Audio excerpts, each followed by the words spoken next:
बच्चों, आज हम आपकी कक्षा 5 की ये भाषा भारती जो बुक है आपकी हिंदी विशिष्ट, जो हिंदी मीडियम और इंग्लिश मीडियम दोनों में यही बुक चल रही है। इसका पाठ 11 मरकर भी जो अमर, चंद्रशेखर आज़ाद, इनके बारे में पढ़ेंगे। पहले मैं आपको पूरा पाठ पढ़ के बता रही हूँ। पाठ के बाद मैं आपको प्रश्न उत्तर बताऊंगी। तो अगर आपको पाठ नहीं पढ़ना हो तो आप डायरेक्ट प्रश्न उत्तर भी आगे बढ़ा लेना वीडियो और देख सकते हैं। लेकिन मेरा मानना ये है कि आप अगर पहले पाठ पढ़ते हैं उसके बाद प्रश्न उत्तर याद करेंगे तो आपको ज़्यादा अच्छा रहेगा और जल्दी भी याद हो जाएंगे। तो पहले हम ये पाठ पढ़ते हैं। आपकी बुक कहीं इधर उधर हो जाए तो भी आप ये पाठ इसमें से पढ़ सकते हैं। सन 1921 असहयोग आंदोलन चरम सीमा पर था। ये उस समय की बात हो रही है जब अपना देश आज़ाद नहीं था। गांधी जी के साथ में असहयोग आंदोलन चलाया जा रहा था, महात्मा गांधी के साथ में। काशी वाराणसी की सड़क पर एक जनसमूह चला जा रहा था। कहाँ की बात हो रही है? उत्तर प्रदेश के काशी की, वाराणसी की, जो कि उत्तर प्रदेश का एक शहर है। समूह में 15 वर्षीय एक निर्भीक बालक बड़े उत्साह के साथ भारत माता की जय, महात्मा गांधी और वंदे मातरम का उद्घोष कर रहा था, मतलब बोलता जा रहा था। अचानक घुड़सवार पुलिस उन पर डंडे बरसाने लगी। बहुत से लोग बंदी बनाए गए व्यक्तियों में वह निर्भीक बालक भी था। उसे न्यायालय में उपस्थित किया गया। न्यायाधीश मजिस्ट्रेट ने पूछा, तुम्हारा नाम? बालक ने सीना फुलाकर उत्तर दिया, आज़ाद। न्यायाधीश ने अगला प्रश्न किया, पिता का नाम? उत्तर फिर मिला, स्वाधीन। न्यायाधीश को चौंके फिर पूछा, तुम्हारा घर कहाँ है? बालक ने उसी स्वर में कहा, जेल खाना। न्यायाधीश ने उसे 15 बेंत मारने का दंड दिया। प्रत्येक बेंत की मार के साथ पीठ की चमड़ी उधड़ने लगी, पर बेंत पड़ते ही बालक भारत माता की जय, महात्मा गांधी की जय बोलता रहा। बेंत एक प्रकार का डंडा है जो पहले के ज़माने में बड़े बूढ़े भी लेके चला करते थे। आजकल तो और बाज़ार में डंडे आ गए हैं और बहुत मजबूत होता था, उससे उनको मारा। बालक का नाम चंद्रशेखर तिवारी था। इस घटना के बाद लोग उसे चंद्रशेखर आज़ाद कहकर पुकारने लगे। असल नाम उनका क्या था? चंद्रशेखर तिवारी था, लेकिन उनको आज़ाद कहने लग गए। चंद्रशेखर आज़ाद बड़े होकर एक महान क्रांतिकारी बने। चंद्रशेखर का जन्म 23 जुलाई सन 1906 में मध्य प्रदेश के तत्कालीन झाबुआ जिले के भावरा गांव में हुआ था। बच्चों, एक प्रश्न इसमें से ज़रूर आता है और ये देखो, ये इस पर प्रश्न बनेगा कि चंद्रशेखर जी का जन्म कब हुआ, कितनी तारीख को हुआ, किस सन में हुआ और मध्य प्रदेश के किस जिले में हुआ और उनके गांव का नाम क्या था। उनके पिता का नाम पंडित सीताराम और माता का नाम जगरानी देवी था। चंद्रशेखर बचपन से ही साहसी थे। परिवार की आर्थिक स्थिति ठीक नहीं थी। मतलब आर्थिक स्थिति मतलब वो पैसे वाले थे या गरीब थे, आर्थिक का संबंध उससे होता है। तो वो ज़्यादा पैसे वाले नहीं थे। वे पढ़ने के लिए काशी यानी वाराणसी आ गए और संस्कृत विद्यालय में विद्या अध्ययन किया, यानी वहाँ पर उन्होंने पढ़ाई की।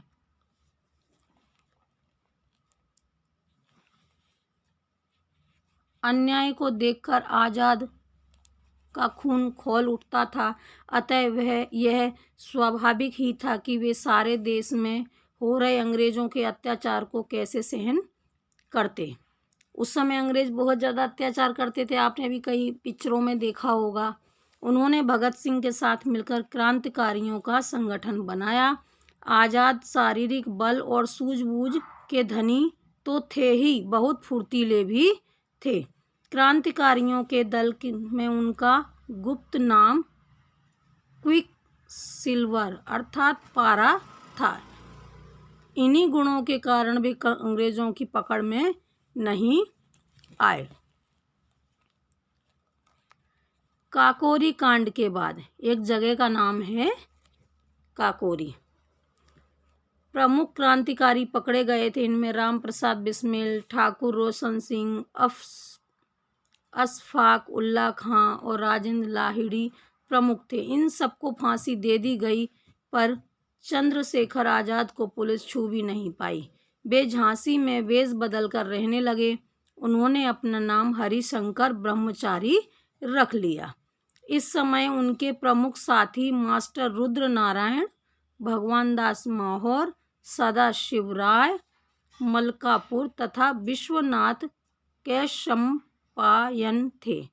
जब झांसी में गुप्तचरों को आज़ाद की भनक मिली तो वे ओरछा जिला टीकमगढ़ के पास सतारा नदी के तट पर एक मंदिर में रहने लगे। जब उनके बारे में अंग्रेजों को पता चला तो वो वहाँ से चले गए और नदी के किनारे मंदिर में रहने लगे। यहाँ रहते हुए उन्होंने फिर से अपना संगठन खड़ा किया। झांसी में बिताए अज्ञातवास की अवधि में आज़ाद को भारी आर्थिक कठिनाइयों का सामना करना पड़ा, पर इससे उनके मस्त स्वभाव और जीवता पर कोई प्रभाव नहीं पड़ा, ना ही उन्होंने अपनी ईमानदारी पर आँच आने दी। ऐसा ही एक प्रसंग हम आपको आगे सुनाते हैं।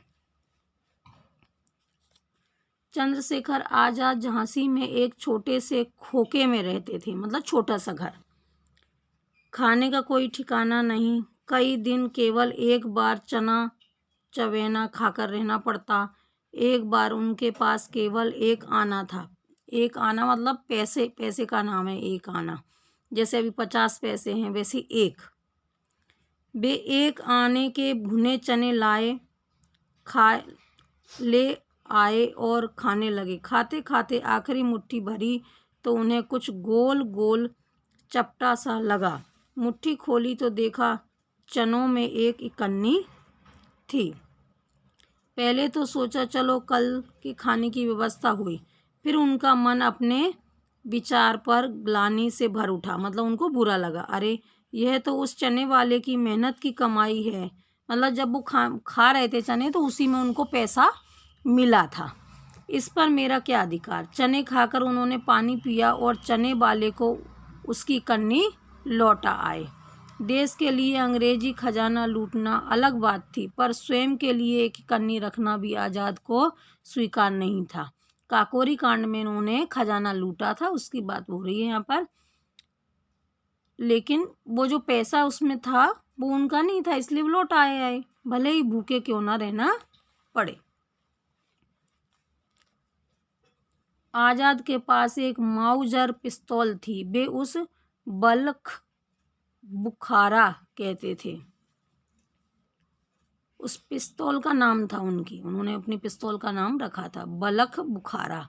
इस पिस्तौल को वे बड़े ही संभाल कर रखते थे, क्योंकि पुलिस का सामना करने के लिए और कोई उपाय न था। वे कहते थे जब तक मेरा बल्ख बुखारा मेरे पास है अंग्रेज मुझे छू भी नहीं सकते हैं। मैं आज़ाद हूँ और आज़ाद ही मरूंगा। उनका यह संकल्प टूटा भी नहीं था। 27 फरवरी 1931 का दिन था। आज़ाद और सुखदेव इलाहाबाद के अल्फ्रेड पार्क में बैठे थे। विशंभरनाथ सिंह नामक एक पुलिस अधिकारी ने उनको पहचान लिया। उसने गुप्तचर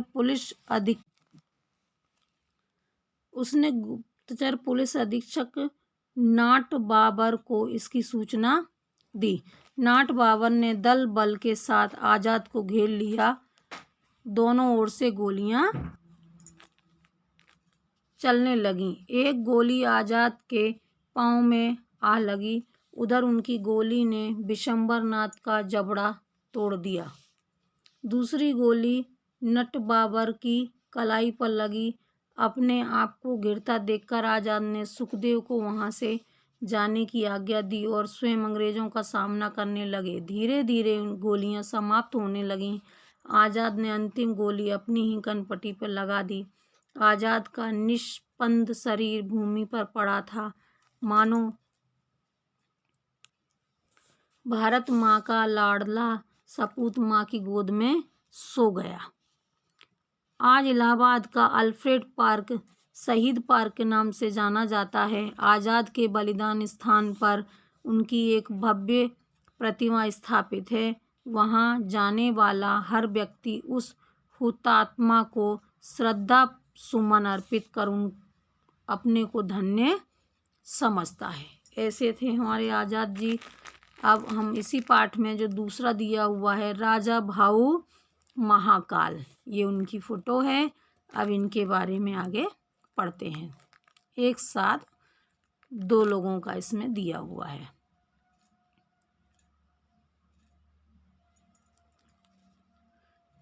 महात्मा गांधी के नेतृत्व में चलाए गए स्वतंत्रता संग्राम तथा क्रांतिकारियों के बलिदान के परिणाम स्वरूप 15 अगस्त 1947 को हमारा देश स्वतंत्र हुआ।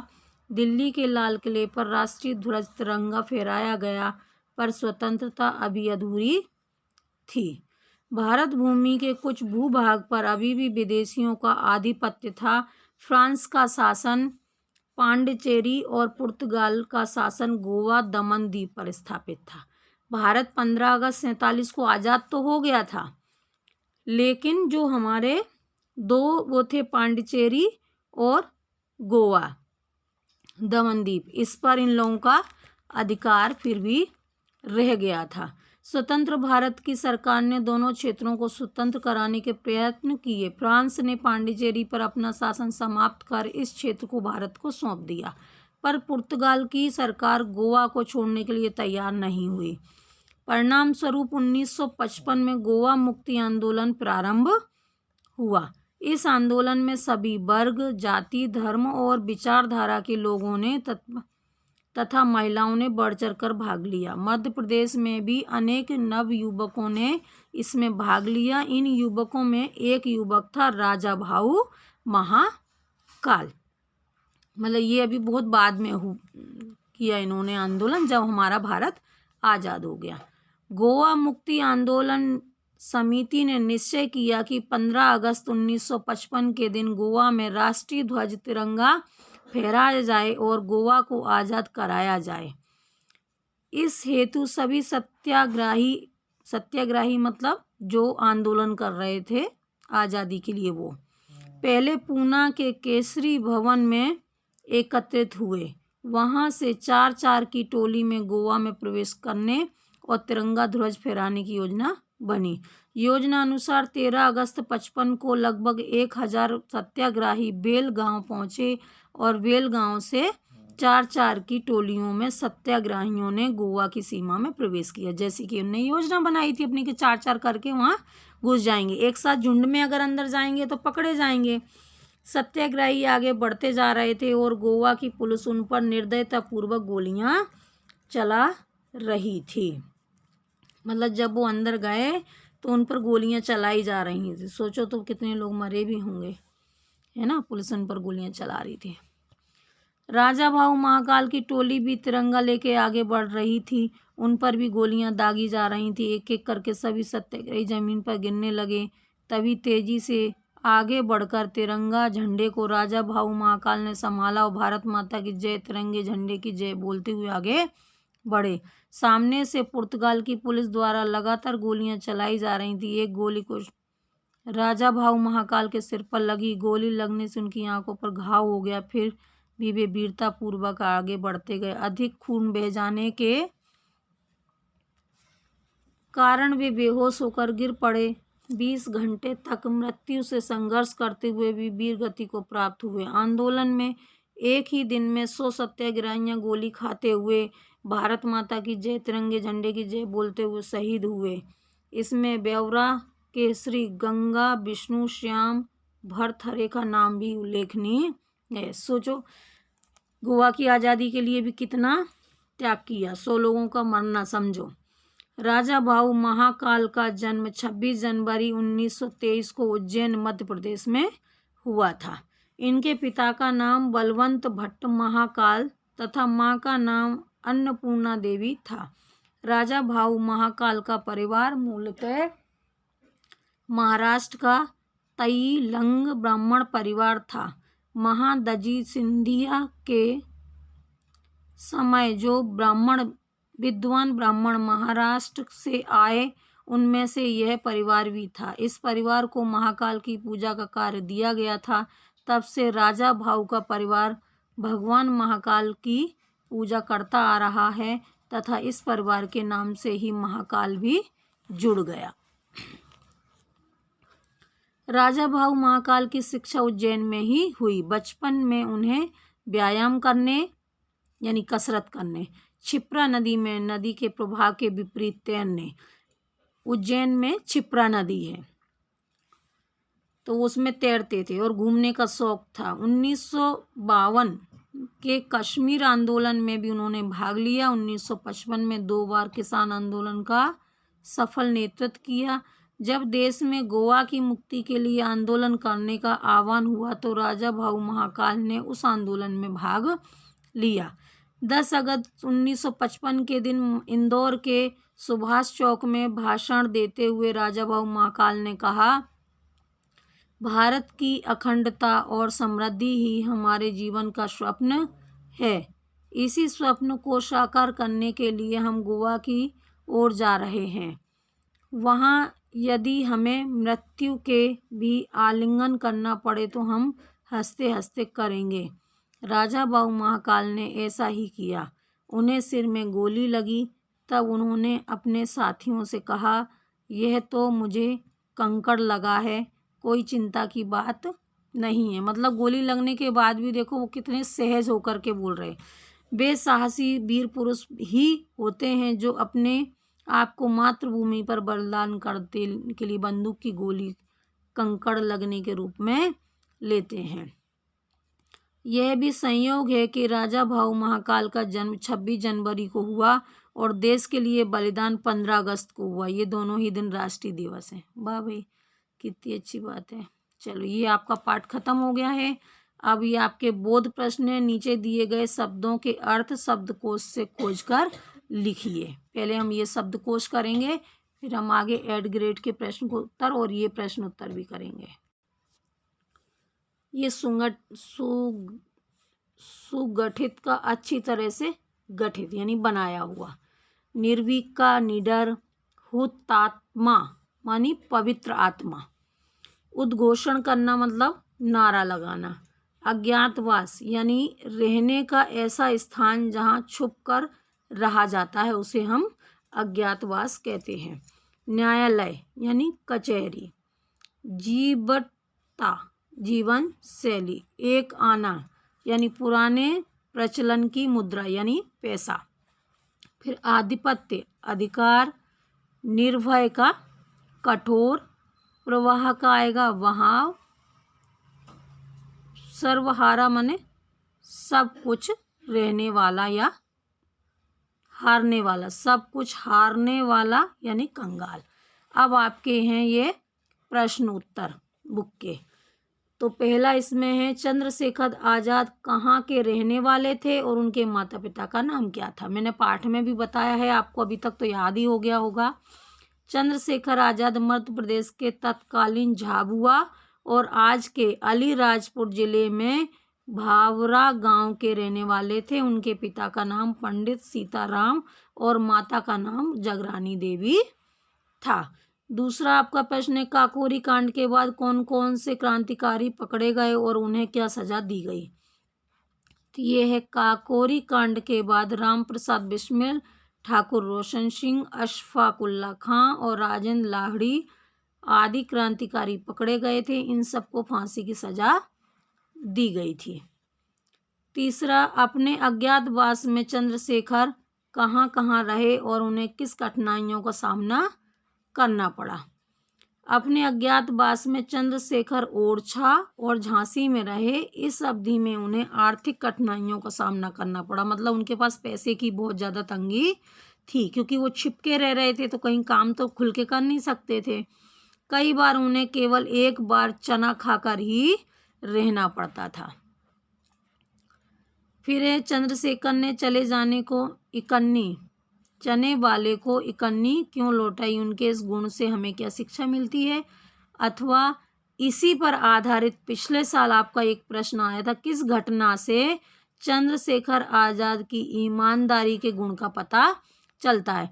देखो बच्चों, इस प्रश्न को उन्होंने इस रूप में पूछा था, तो इनको वो किसी और रूप में भी पूछ सकते हैं, तो आपको छोड़ना नहीं है, उत्तर लिखना है अपने मन से। आप पहले प्रश्न को समझो और उसके बाद लिखना। आर्थिक तंगी होने पर भी चंद्रशेखर ने यह सोचकर कि यह चने वाली की मेहनत की कमाई है, इस पर मेरा कोई अधिकार नहीं है, इकन्नी लौटा दी।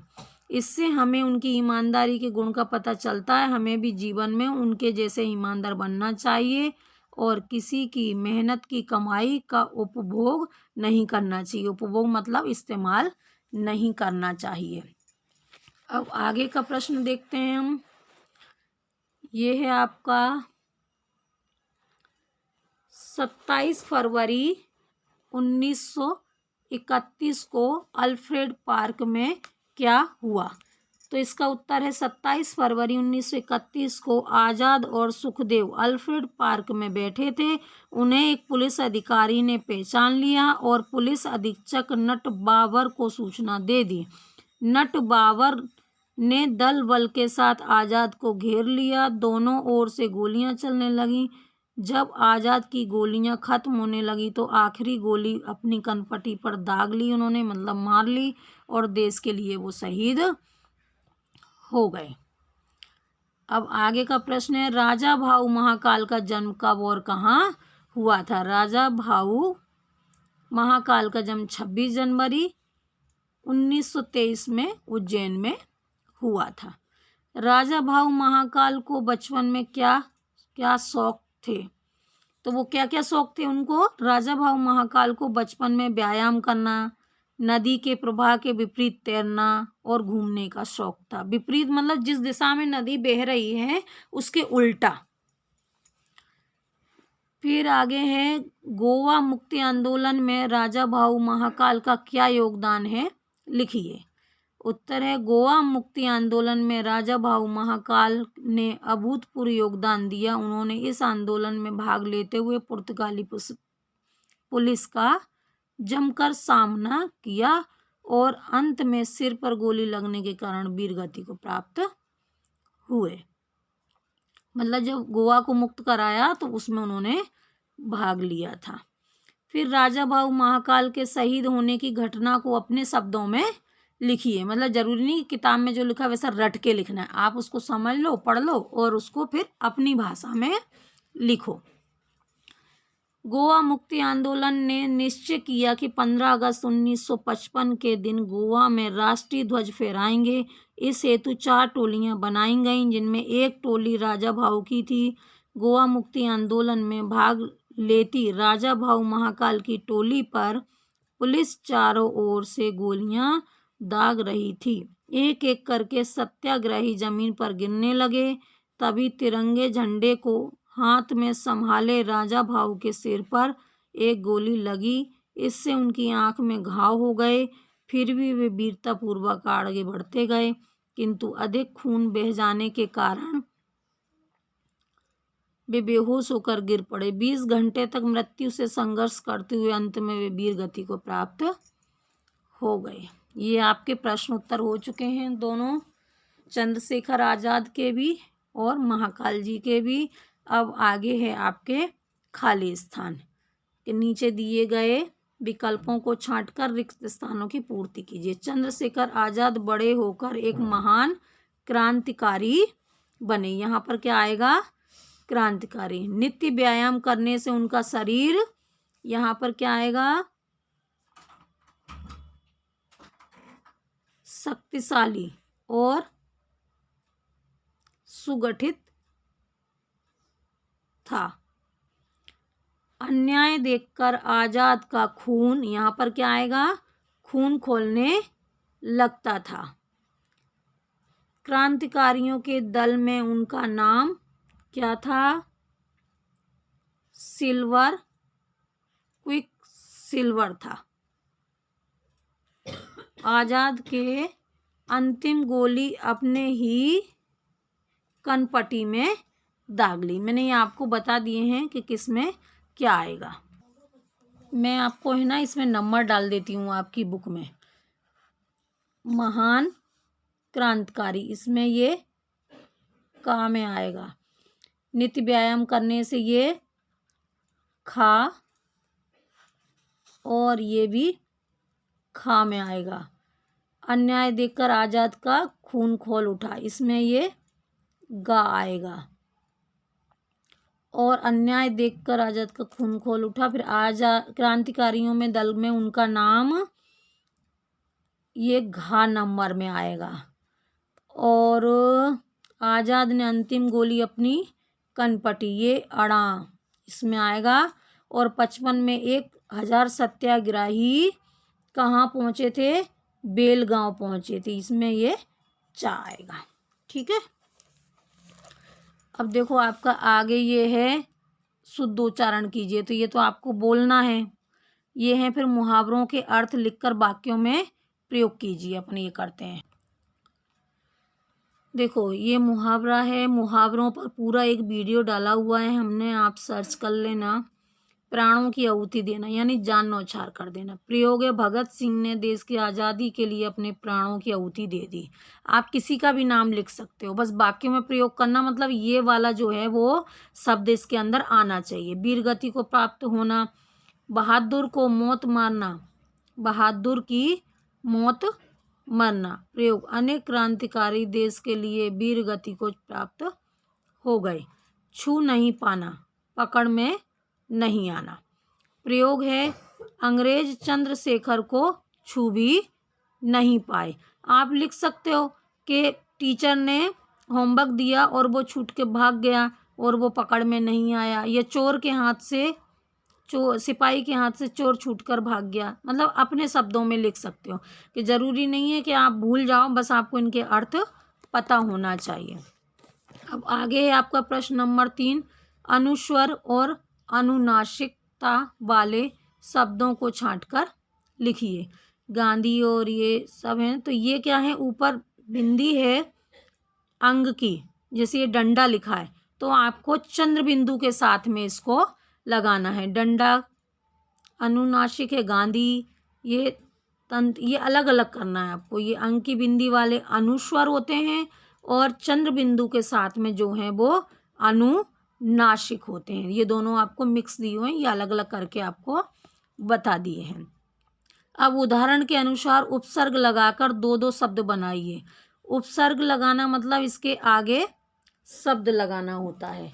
इसमें आपकी बुक में दिया हुआ है, ये देखो, ये दिया हुआ है, ये यहाँ पर उदाहरण के अनुसार उपसर्ग लगाकर 2-2 शब्द बनाइए। जैसे वी है तो ख्यात, बी ख्यात, इस टाइप का। ये आ है, आगमन, आजीवन, आदतन, आदान। पर से पराधीन, पराजय, पराक्रम। प्रा से कितने बनेंगे? प्रगति, प्रहार और प्रदान। ये एक एक तो आपकी बुक में दिया है, ये 2 बना के बता दिए हैं। फिर आपका आगे का प्रश्न है, ये ता प्रत्यय जोड़कर नए शब्द बनाइए। तो ये दिया हुआ है तहा, ये आहा की बिंदी, तहा प्रत्यय जोड़कर नया शब्द बनाइए। परिणाम ता, तो क्या बन जाएगा? परिणाम तहा, अंतः, अंतः, मतलब इनके सबके पीछे ये ता जोड़ करके दोबारा आपको लिखना है। फलतः, मूलतः। ठीक है, अब संधि विच्छेद दिया हुआ है आपका आगे, ये आपका है, इन शब्दों की संधि विच्छेद कीजिए, मतलब इनको अलग अलग करना है। 2 शब्दों से मिलकर के ये बना है। प्राणोत्सर्ग, तो उत्सर्ग, प्राणोत्सर्ग। सत्या, आग्रह, ये दोनों अलग कर दिए। सत्य अलग कर दिया, आग्रह, इसमें ये आज छिपा हुआ रहता है। खुद हमारा संधि पर एक पूरा वीडियो है, आप उसको देखेंगे तो ज़्यादा अच्छे से समझ पाएंगे। महाकाल ईश्वर, महाकालेश्वर। अब आपका ये है योग्यता विस्तार। जिन क्रांतिकारियों के नाम पर पाठ में आए हैं उनके विषय में और अधिक जानकारी प्राप्त कीजिए। जैसे अभी तो आपके इसमें 2 ही लोगों का दिया हुआ है, लेकिन और भी बहुत सारे हैं जिनके बारे में आपको बताना है। इस पाठ में राम प्रसाद बिस्मिल, ठाकुर रोशन सिंह, अफसाक उल्ला खां, राजेंद्र लाहिड़ी आदि के नाम हैं। उनके विषय में अधिक जानकारी इस प्रकार है। राम प्रसाद बिस्मिल मुरैना जिले के अंबा तहसील के बरनाई गांव में पैदा हुए श्री राम प्रसाद बिस्मिल अपनी प्राथमिक शिक्षा पूरी करके बनारस पढ़ने चले गए थे। वहां के क्रांतिकारियों के संपर्क में आए और काकोरी कांड के प्रमुख कर्ता धर्ता बने। काकोरी कांड के आरोपी के रूप में आपको फांसी की सजा दी गई।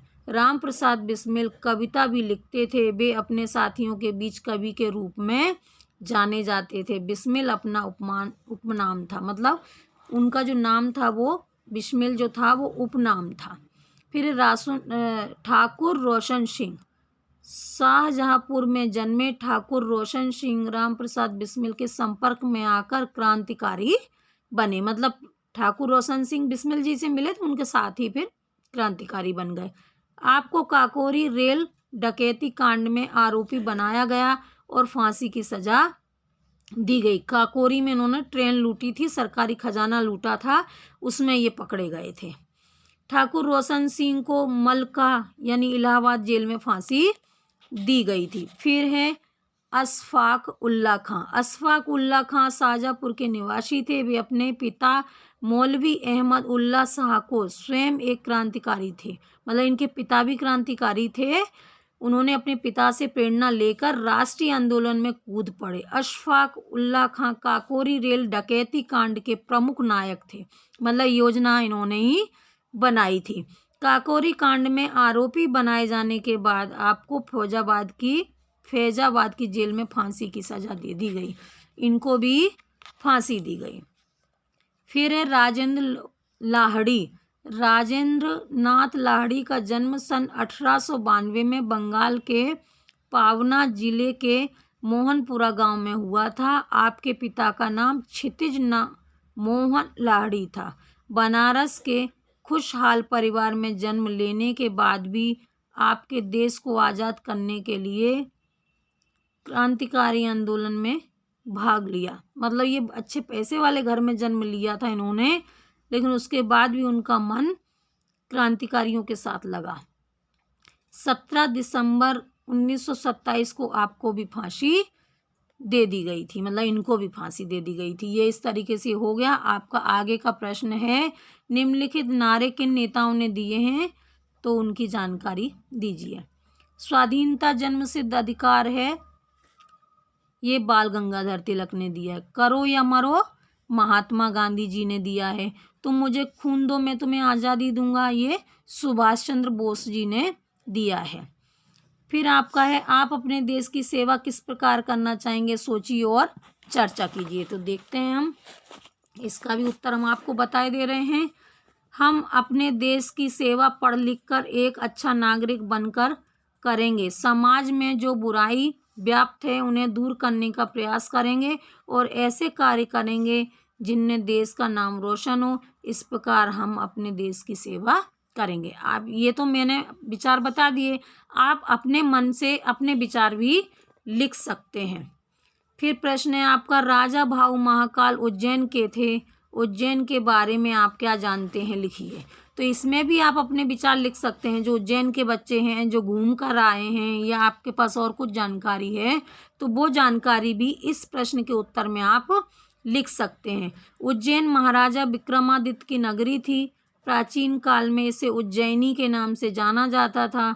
12 ज्योतिर्लिंगों में से एक ज्योतिर्लिंग महाकाल उज्जैन में है, मतलब जो मंदिर है जो पिंडी है वहाँ उसके बारे में है। क्षिप्रा नदी के किनारे अन्य दर्शनीय मंदिर है। यहाँ पर हर 12 वर्ष के पश्चात सिंहस्थ कुंभ मेले का आयोजन किया जाता है। अब इसमें आपके अन्य महत्वपूर्ण प्रश्नों के उत्तर हैं जो कि वस्तुनिष्ठ बनाए गए। चंद्रशेखर आजाद के पिता का नाम क्या था, पंडित सीताराम। राजा भाऊ महाकाल कहाँ के रहने वाले थे, उज्जैन के। गोवा मुक्ति आंदोलन में महत्वपूर्ण भूमिका निभाई थी राजा भाऊ महाकाल ने। अब हम एड ग्रेड प्रश्नों के उत्तर देंगे, एड ग्रेड के। पहला है हमारे राष्ट्रीय ध्वज को तिरंगा क्यों कहते हैं। हमारे राष्ट्रीय ध्वज में 3 रंग हैं इसलिए हम इसे तिरंगा कहते हैं। बलिदानी कौन होते हैं, जो लोग देश की रक्षा तथा मान सम्मान के लिए अपने प्राणों तक का बलिदान कर देते हैं उन्हें बलिदानी कहते हैं। परिणामतः शब्द में आए मूल शब्द तथा प्रत्यय शब्द को अलग अलग लिखिए। मूल शब्द क्या है? परिणाम। और प्रत्यय क्या है इसमें? ता। अब है अनुस्वर तथा अनुनासिक का प्रयोग करते हुए 5-5 शब्द बनाइए। तो ये आपके दिए हैं अंक, तंत्र, तंत्र, यंत्र, कंगन, नंदन। ये तो है अनुस्वर, मैंने बता दिया है। अनुस्वर में अंक की बिंदी होती है, अनुनासिक में चंद्र बिंदु। तो तावा, गांव, पांव, चांद और दांत। परी और अन उपसर्ग लगाकर 2-2 शब्द बनाइए तथा ई और ता प्रत्यय लगाकर 2-2 शब्द बनाइए। तो ये आपका उपसर्ग है। परि परिपूर्ण, परिणाम। अन का अनजान, अनभिज्ञ। और प्रत्यय ई और ता में भारतीय, सराहनीय और ता के हैं मानवता और राष्ट्रीयता। अब आपका आगे प्रश्न है, झांसी में रहते हुए आज़ाद के जीवन में आई परेशानियों का संक्षिप्त में उत्तर लिखिए। झांसी में आज़ाद एक खोखे में रहते थे तथा खोखा मतलब एक छोटा सा घर, खाने के अभी कोई ठिकाना नहीं था। उन्हें भारी आर्थिक कठिनाइयों का सामना करना पड़ा। कभी कभी वे दिन भर चने चबाकर ही गुजारा करते थे। ये प्रश्न का उत्तर पहले भी आपको दिया है, वो ही करना है आपको। फिर आगे है, गोवा मुक्ति आंदोलन में राजा भाऊ महाकाल की भूमिका और उनके साहस का वर्णन अपने शब्दों में कीजिए। जब देश में गोवा की मुक्ति के लिए आंदोलन करने का आह्वान हुआ तो राजा भाऊ महाकाल ने उस आंदोलन में भाग लिया। 10 अगस्त 1955 में दिन इंदौर में सुभाष चौक में भाषण देते हुए राजा भाऊ महाकाल ने कहा, भारत की अखंडता और सुख समृद्धि ही हमारे जीवन का स्वप्न है। इसी स्वप्न को साकार करने के लिए हम गोवा की ओर जा रहे हैं। वहाँ यदि हमें मृत्यु भी आलिंगन मतलब मृत्यु को अपनाना पड़े तो हम हंसते हंसते करेंगे। राजा भाऊ महाकाल ने ऐसा ही किया। उन्हें सिर में गोली लगी, तब उन्होंने अपने साथियों से कहा, यह तो मुझे कंकड़ लगा है, कोई चिंता की बात नहीं है। वे साहसी और वीर पुरुष ही होते हैं जो अपने आप को मातृभूमि पर बलिदान करने के लिए बंदूक की गोली को भी कंकड़ लगने के रूप में लेते हैं। यह भी संयोग है कि राजा भाऊ महाकाल का जन्म 26 जनवरी को हुआ और देश के लिए उनका बलिदान 15 अगस्त को हुआ। ये दोनों ही दिन राष्ट्रीय दिवस के रूप में मनाए जाते हैं। फिर आगे प्रश्न है आपका, राजा भाऊ महाकाल के जन्म दिनांक की एक अन्य विशेषता बताइए। तो जन्म उनका 26 जनवरी 1923 को हुआ और हम 26 जनवरी को गणतंत्र दिवस के रूप में यानी राष्ट्रीय दिवस के रूप में मनाते हैं। फिर आगे है आपका, राजा भाऊ महाकाल को तैरने का शौक था। आप अपनी किसी एक रुचि के बारे में बताइए। तुमको खुद की रुचि बताना है कि मुझे किताब पढ़ना पसंद है, मुझे विभिन्न लेखकों की किताब पढ़ता हूँ, मुझे धार्मिक और साहित्यिक किताबें पढ़ना अच्छी लगती हैं, आदि आदि। तुमको जो समझ में आए वो आप कर सकते हो। फिर आगे है आपका के पाठ के आधार पर उस घटना के बारे में लिखिए जिसके कारण चंद्रशेखर का उपनाम आज़ाद पड़ा था। तो असहयोग आंदोलन के दौरान जब चंद्रशेखर आज़ाद को बंदी बनाकर न्यायालय में उपस्थित किया गया तो न्यायाधीश ने पूछा, तुम्हारा नाम क्या है? उन्होंने कहा आज़ाद। न्यायाधीश ने अगला प्रश्न किया, पिता का नाम? तो उन्होंने कहा स्वाधीनता। न्यायाधीश कुछ चौंके और फिर पूछा, तुम्हारा नाम, तुम्हारा घर कहाँ है? बालक ने उत्तर दिया, जेल खाना। न्यायाधीश ने उन्हें 15 बेंत मारने का दंड दिया। प्रत्येक बेंत की मार के साथ वे भारत माता की जय, महात्मा गांधी की जय बोलते रहे। तभी से इनका नाम चंद्रशेखर आज़ाद पड़ गया। ये आपका पाठ खत्म हो गया है। आप आगे के पाठ के लिए मैं अगला वीडियो बनाती हूँ। जब तक आप इनको पढ़ना और चैनल को सब्सक्राइब कर लेना, क्योंकि अब आपके पेपर आएंगे तो हम लोग आपको IMP क्वेश्चन भी डालेंगे और आपको बहुत सारे वीडियो इस चैनल पर डले हुए हैं अलग अलग क्लासों।